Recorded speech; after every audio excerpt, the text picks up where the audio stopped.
தென்கட்சி கோ. சாமிநாதன் ஐயா அவர்களின் இன்று ஒரு தகவல். நகைச்சுவை கதைகள். ஒரு சன்னியாசி அவர் ஒரு நாள் ஒரு கனவு கண்டாராம். அந்த கனவில் அவர் சொர்க்கத்துக்கு போகிறார். அங்கே ஒரு பெரிய திருவிழா நடந்துக்கிட்டு இருக்குது. எங்கே பார்த்தாலும் அலங்கார வளைவுகள், வண்ணமயமான விளக்குகள், பாதைகள் பூரா மலர்கள், எல்லா கட்டடங்களும் ஒளிமயம். அவ்வளவு கோலாகலமாக பிரம்மாண்டமாக அந்த திருவிழா நடந்துக்கிட்டு இருக்குது. அது என்ன திருவிழாங்கிறது இந்த சன்னியாசிக்கு புரியல. அங்கே எதிரில் வந்துக்கிட்டு இருந்த ஒருத்தரை நிறுத்தி, என்ன விசேஷம் இங்கே அப்படின்னு விசாரிச்சாராம். உனக்கு தெரியாத விஷயம், இன்னைக்கு இறைவனுக்கு பிறந்த நாள், அதை தான் எல்லாரும் சேர்ந்து கொண்டாடுறோம். இதுக்காக பிரம்மாண்டமான ஊர்வலம் ஒன்று வரப்போகுது. இறைவனே அந்த ஊர்வலத்தில் கலந்துகிறார் அப்படின்னார் அவர். உடனே அந்த சன்னியாசி ஒரு மரத்து நிழலில் ஒதுங்கி நின்றுக்கிட்டார். ஊர்வலம் வந்துக்கிட்டு இருக்குது. முதல்ல ஒரு குதிரை வந்துக்கிட்டு இருக்கு. அது மேலே ஒருத்தர் உட்காந்துருக்கிறார்.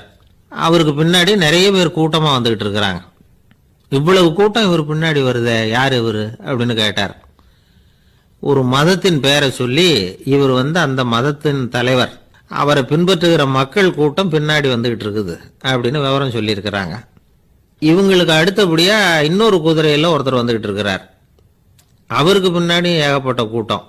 இவர் யாருங்க அப்படின்னு கேட்டிருக்கார் சன்னியாசி. அங்கே இருக்கிறவங்க விவரம் சொல்லியிருக்கிறாங்க. இன்னொரு மதத்தின் பெயரை சொல்லி, இவர் அந்த மதத்தினுடைய தலைவர், அவர் வழியை பின்பற்றுகிறவர்கள் அவர் பின்னாடி கூட்டமாக வந்துக்கிட்டு இருக்கிறாங்க அப்படின்ட்டு இருக்காங்க. இப்படி ஒவ்வொருத்தராக குதிரை மேலே வந்துக்கிட்டே இருக்கிறாங்க.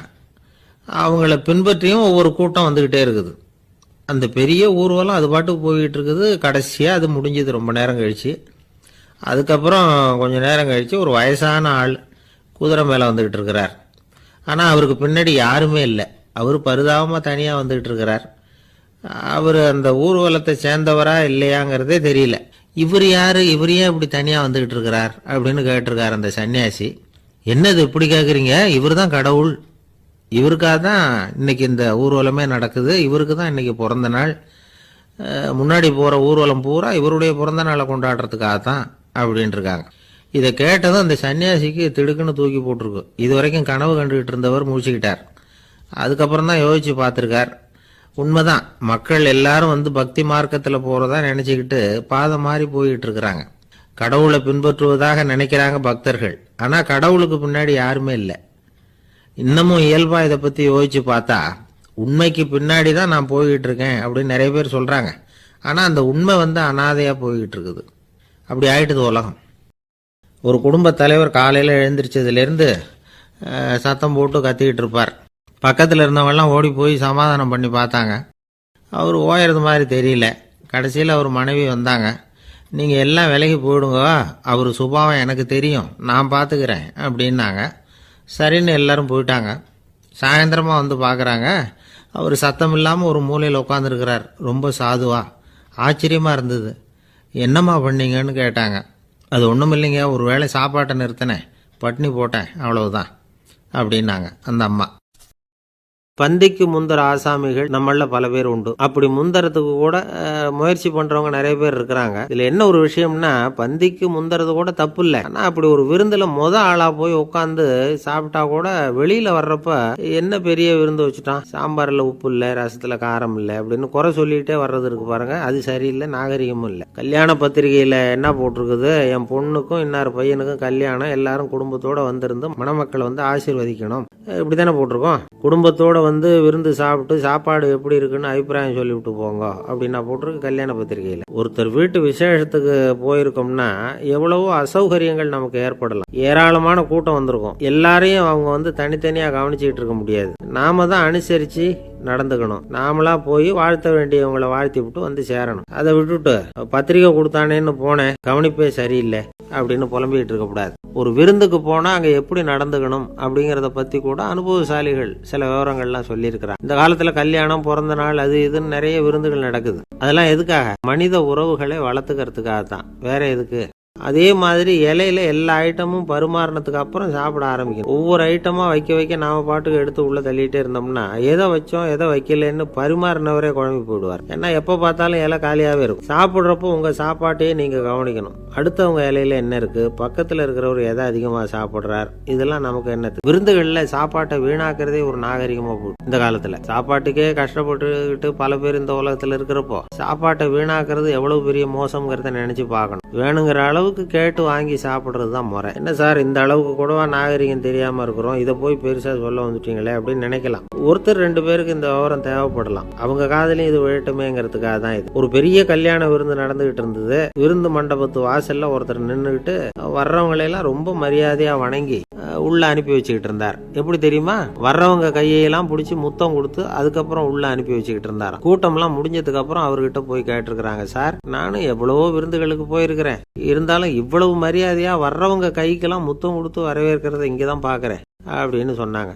அதுக்கு அவர் சொன்னார், அட போங்க சார், நான் முத்தம் கொடுக்கல, முந்தின பந்திக்கு வந்து சாப்பிட்டவங்களே அடுத்த பந்திக்கும் வர்றாங்களான்னு மோந்து பார்த்து அனுப்பி வச்சுக்கிட்டு இருந்தேன் அப்படின்னார். ஒரு காட்டுல ஒரு முனிவர் இருந்தார். ஒரு நாள் அவரை தேடிட்டு 4 பேர் வந்தாங்க. சுவாமி, எங்களுக்கு ரொம்ப நாளா ஒரு சந்தேகம்னாங்க. என்னன்னு கேட்டார். இந்த உலகத்துல எவ்வளவோ காரியங்கள் நடக்குது, எது நியாயம் எது அநியாயம் அப்படின்னு புரிஞ்சுக்க முடியலன்னாங்க. அது யாராலையும் புரிஞ்சுக்க முடியாதுன்னார் முனிவர். அவங்களுக்கு ஆச்சரியமா போச்சு. ஒரு மாதிரியா பார்த்தாங்க. இதை முனிவர் கவனிச்சார். சரி புறப்படுங்க என்னோடன்னார். எங்கன்னு கேட்டாங்க. இப்போ உங்க 4 பேரையும் ஒரு புஷ்பக விமானத்துல அழைச்சிட்டு போறேன். இந்த உலகத்துல சர்வசாதாரணமா நடக்கக்கூடிய ஒரு காட்சியை உங்களுக்கு காட்ட போறேன். நீங்க பார்க்க போற அந்த காட்சி நியாயமா அநியாயமா அப்படிங்கறத என்கிட்ட சொல்லணும். நீங்க சரியான பதில் சொன்னா புஷ்பக விமானத்துல தொடர்ந்து பிரயாணம் பண்ணலாம். தவறான பதில் சொன்னா இந்த புஷ்பக விமானம் உங்களை கீழே தள்ளி விட்டுரும் அப்படின்னார். 4 பேருக்கும் பயம்தான். இருந்தாலும் முனிவர் கூப்பிடுறாரு அப்படின்னு சொல்லி புறப்பட்டாங்க. அவங்க எல்லாரும் புறப்பட்டு ஒரு காட்டு வழியா போயிட்டு இருக்கிறாங்க. புஷ்பக விமானத்துல அங்க நடக்கிற ஒரு காட்சியை காட்டுறார் முனிவர். அதோ அங்க பாருங்கன்னார்.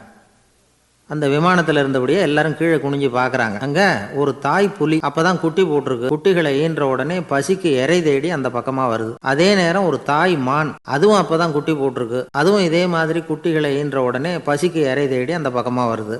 இப்ப அந்த புலி அந்த மானை அடிச்சு போட்டுடுது. அதுவும் சாப்பிடுது, குட்டிகளுக்கும் கொடுக்குது. இப்போ அந்த புலி குட்டிகள் முகத்துல மகிழ்ச்சி, தாயை இழந்த அந்த மான் குட்டிகள் முகத்துல துக்கம். இப்போ அந்த முனிவர் 4 பேர்கிட்டையும் கேட்கிறார், நீங்க இங்க பாத்தீங்களே, இதுல எது நியாயம் எது அநியாயம், ஒவ்வொருத்தரா சொல்லுங்க. உங்க பதில் சரியில்லைன்னா இந்த விமானம் உங்களை கீழே தள்ளி விட்டுரும், சொல்லுங்க பாக்கலாம்னார். முதல்ல ஒருத்தன் சொன்னான், அந்த புலி செஞ்சது சரிதாங்க, அது பசிக்கு அதுதான் ஆகாரம், தன்னுடைய பசிக்கு தானே இறை தேடிக்கிட்டுது, அதுல என்ன தப்பு, அவ்வளவுதான், அதனால புலி செஞ்சது நியாயம்தான் அப்படின்னா. அவ்வளவுதான், அந்த விமானம் அவனை அப்படியே கீழே தள்ளி விட்டுட்டுது. அதனால அவன் கொடுத்த பதில் சரியில்லை அப்படிங்கிறது புரிஞ்சு போச்சு. இப்ப 2வது ஆள் சொன்னான், புலி செஞ்சது பாவம், அந்த தாய்மான் என்ன தப்பு பண்ணிச்சு, இப்ப அந்த குட்டிகளுக்கு யாரு ஆதரவு, அதனால புலி செஞ்சது அநியாயம் அப்படின்னா. அவ்வளவுதான், அவனையும் கீழே தள்ளி விட்டுடுது அந்த விமானம். இந்த பதிலும் சரியில்லை அப்படின்னு ஆயிட்டுது. இப்ப 3வது ஆள் வந்தான். முதல்ல 2 பேரு கீழே விழுந்ததை பாத்துக்கிட்டு இருந்தான். அதனால அவன் சொன்னான், ரெண்டுமே நியாயம் தாங்க, புலி வந்து இறை தேடினதும் இயற்கை, அதுக்கு மான் வந்து இறையானதும் இயற்கை,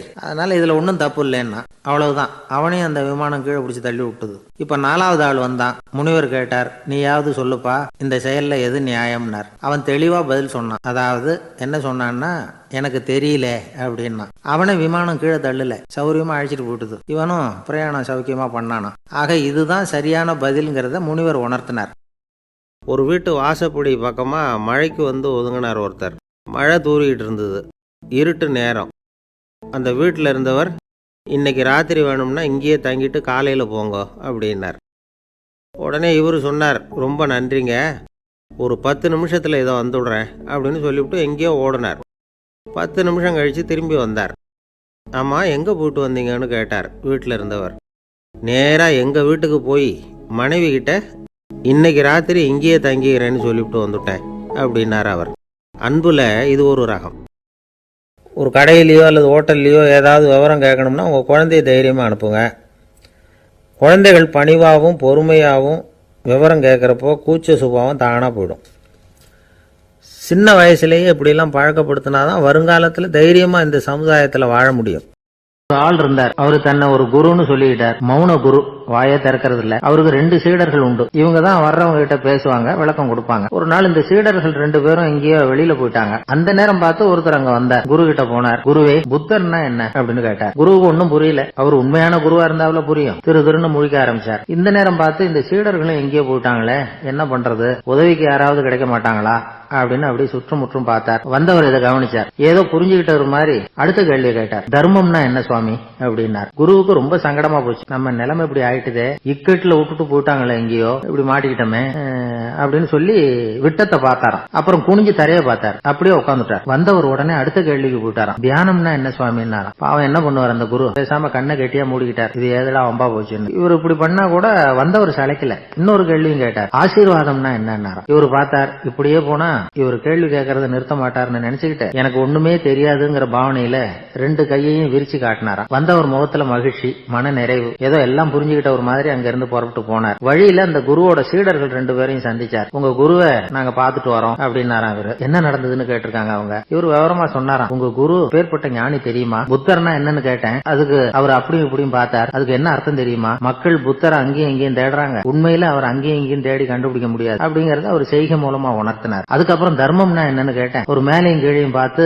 தர்மம் சமமானது, அதுல உயர்வு தாழ்வு இல்ல அப்படிங்கறத உணர்த்தினார். அதுக்கப்புறம் தியானம்னா என்னன்னு கேட்டேன். கண்ணை மூடிக்கிட்டார். கண்ணை மூடி காணும் அற்புதம் அதுங்கறத புரிஞ்சுக்கிட்டேன். கடைசியா ஆசீர்வதிக்கப்படுறது பத்தி கேட்டேன். கைகளை நீட்டி உதவுறது தான் அது அப்படிங்கறத 2 கையையும் விரிச்சு உணர்த்தினார். எவ்வளவு பெரிய மகான் அவர் அப்படின்னு சொல்லிவிட்டு அவர் பாட்டுக்கு போயிட்டார். சீடர்கள் அதுக்கப்புறம் மெதுவா குரு கிட்ட வந்து சேர்ந்தாங்களாம். அவங்கள பார்த்ததும் குருவுக்கு கோவம் வந்துட்டுது. அடே பாவிகளா, எங்கடா போய் தொலைஞ்சீங்க, நான் ஒரு ஆளுகிட்ட மாட்டிக்கிட்டு என்ன பாடுபட்டிருக்கேன் தெரியுமா அப்படின்னாராம். இது மாதிரிதான் நாம சாதாரண மனிதர்களின் புற வேடங்கள்ல மயங்கி போயிடுறோம். அவங்க பேச்சு, செய்கை, பார்வை, இதுல எல்லாம் ஏதோ பெரிய தத்துவம் இருக்கிறதாக நினைச்சுக்கிறோம். உண்மையிலேயே அந்த தத்துவங்கள் யாருக்கு சொந்தம்? அவங்களுக்கு இல்ல, நமக்கு தான் சொந்தம். நாம தானே அதை கற்பிச்சுக்கிட்டோம். நம்மை நாம அடையாளம் கண்டுக்கிறது இல்ல, நாம யாருங்கிறது நமக்கு புரியறது இல்ல. அதுதான் இன்னைக்கு நடக்கிறது. அதனாலதான் அடுத்தவங்களை தேடி ஓடிட்டு இருக்கிறோம். சில வீடுகள்ல கூட இது மாதிரி சைகைகள் உண்டு. சில குடும்ப தலைவர்கள் தினமும் காலையில கண்ணை கெட்டியா மூடிட்டு கை 2ஐயும் சுத்தமா விரிச்சு வச்சுட்டு உட்காந்து தியானம் பண்றது வழக்கம். எதுக்காக அப்படி பண்றீங்கன்னு ஒருத்தரை பார்த்து கேட்டேன்.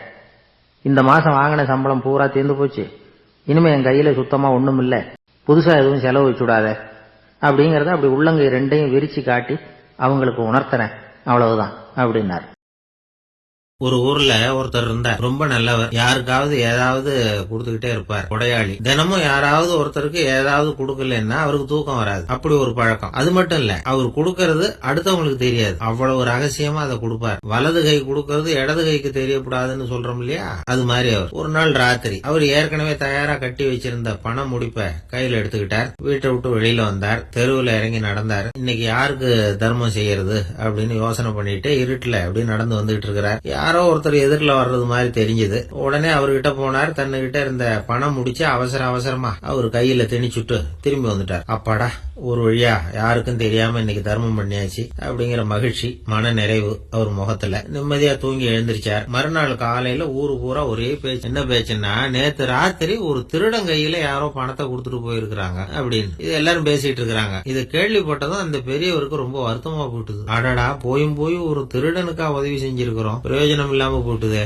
அப்படின்னு நினைச்சானா. சரி, இன்னைக்கு யாருக்காவது உதவி செய்யும் அப்படின்னு சொல்லி முடிவு பண்ணிருக்கிறார் இந்த ஆள். மறுநாள் ராத்திரி வந்தது. இவர் வழக்கம் போல தெருவுல இறங்கி நடந்திருக்கிறார். கையில பணம் முடிச்சோட தான் எதிரில யாரோ ஒரு பெண் உருவம் மங்கலா தெரிஞ்சிருக்கு. இவர் உடனே அந்த பொண்ணு கிட்ட பணத்தை கொடுத்துட்டு திருப்தியா திரும்பி வந்துட்டார். மறுநாள் காலையில ஊரு பூரா என்ன பேசிக்கிட்டாங்க தெரியுமா? நேத்து ராத்திரி யாரோ ஒருத்தர் நெறி தவறி நடக்கிற ஒரு பொண்ணு கிட்ட பணத்தை கொடுத்துட்டு போயிருக்கிறாங்க அப்படின்னு பேசிக்கிட்டாங்களாம். அடடா, இன்னைக்கும் தவறுதலா நடந்து போச்சு அப்படின்னு வருத்தப்பட்டிருக்காரு இவரு. இருக்கட்டும், இன்னைக்கும் ஏதாவது தர்மம் பண்ணுவோம் அப்படின்னு நினைச்சுக்கிட்டாரு. இனிமே ஜாக்கிரதையா இருக்கணும்ங்கிறது அவருடைய தீர்மானம். அது மாதிரி 3ஆம் நாள் ராத்திரியும் புறப்பட்டாரு. இப்பவும் எதிரில ஒருத்தர் வந்தார். இவர் பணத்தை கொடுத்தார், வந்தார். மறுநாள் மக்கள் என்ன பேசிக்கிட்டாங்கன்னா, நேத்து ராத்திரி யாரோ ஒரு செல்வந்தர் கையில பணத்தை கொடுத்துட்டு போயிருக்கிறாங்கப்பா அப்படின்னு பேசிக்கிட்டாங்களாம். ஏற்கனவே பணம் இருக்கு, அவர்கிட்ட இன்னும் கொஞ்சம் பணத்தை கொடுத்துட்டு போயிருக்கிறாங்க. அவருக்கு ரொம்ப வருத்தமா போட்டுது. இது என்ன, இது தினம் இப்படி ஆயிடுதே அப்படின்னு நினைச்சுக்கிட்டே படுத்து தூங்கினார். அன்னைக்கு ராத்திரி ஒரு கனவு. அந்த கனவுல இறைவன் வந்து சொன்னாராம், இந்த பாருப்பா, நீ கொடுத்த தர்மம் வீணா போயிடல,